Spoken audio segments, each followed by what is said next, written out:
Muy buenas tardes, mi nombre es Arián Cañizares y les hablaré sobre los acontecimientos más relevantes de Venezuela durante la segunda mitad del siglo XIX.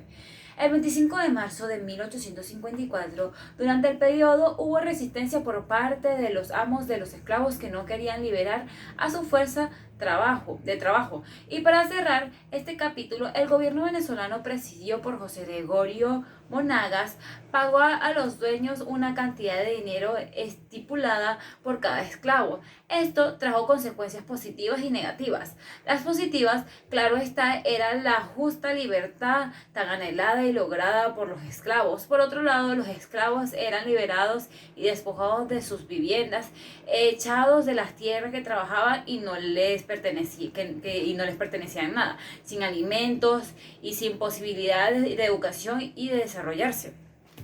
La toma de Coro el 20 de febrero de 1859 fue el hecho que dio inicio a la Guerra Federal. El comando de Tirgo Salaverria ocuparía el cuartel de Coro, apoderándose de unos 900 fusiles.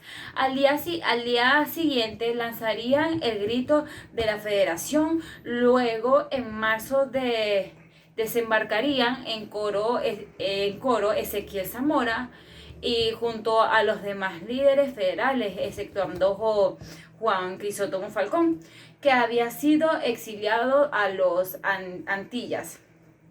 El primer enfrentamiento de importancia fue el 10 de diciembre de 1859, la batalla de Santa Inés. La batalla de Santa Inés representa una de las acciones militares importantes de la Guerra Federal y ellas triunfaron los federalistas al mando del general Ezequiel Zamora una vez reunidas sus fuerzas en Guanare a mediados de noviembre de 1859. Los generales Juan Crisóstomo Falcón y Ezequiel Zamora se trasladaron a Barinas, seguido por el ejército gubernamental de Occidente, el general Pedro Ramos había recibido la orden cuyo comandante de perseguirlos y batirlos.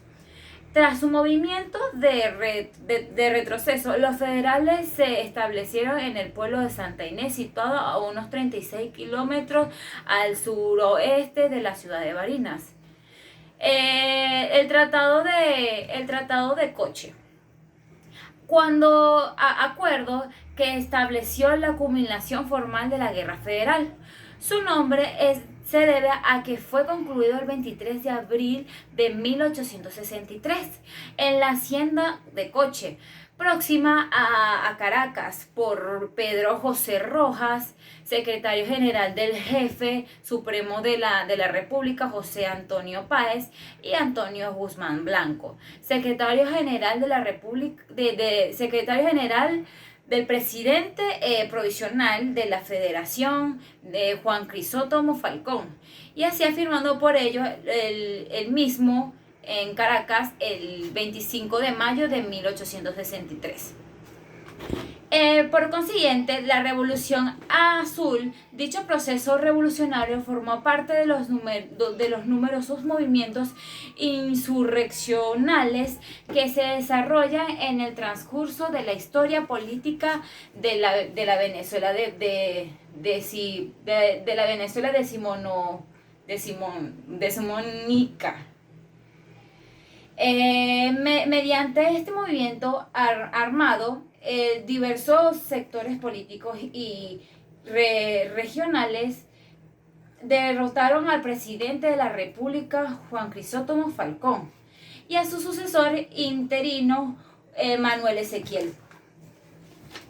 Por consiguiente, el 27 de junio de 1870, el presidente Guzmán Blanco dicta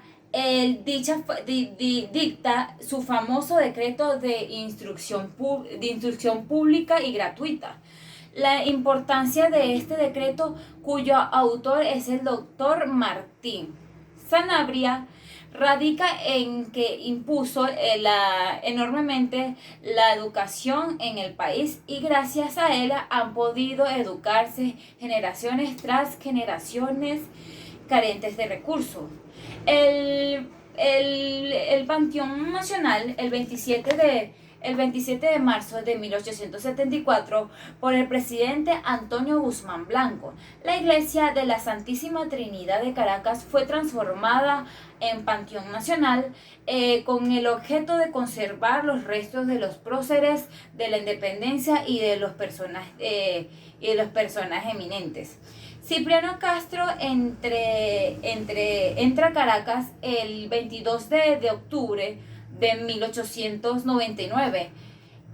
Cipriano Castro y su ejército andino, que día a día, la batalla en batalla, fue creciendo, venía desde Colombia arrasando con el ejército nacional, propinándose la derrota tras derrota en una campaña que duró 5 meses, desde el 23 de mayo de ese mismo año, cuando cruzó con 60 hombres el río de Táchira rumbo a Caracas, iniciando así la llamada Revolución Restauradora.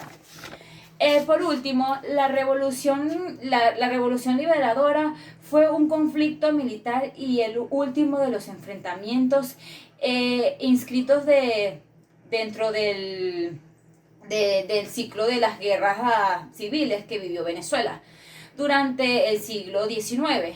En esta ocasión se enfrentó el banquero Manuel Antonio Matos, el líder de la revolución liberadora, contra las fuerzas del gobierno, del gobierno liberadas por Cipriano Castro.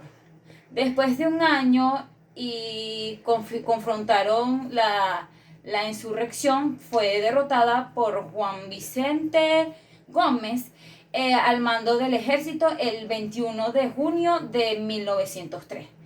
Esto fue todo, hasta la próxima.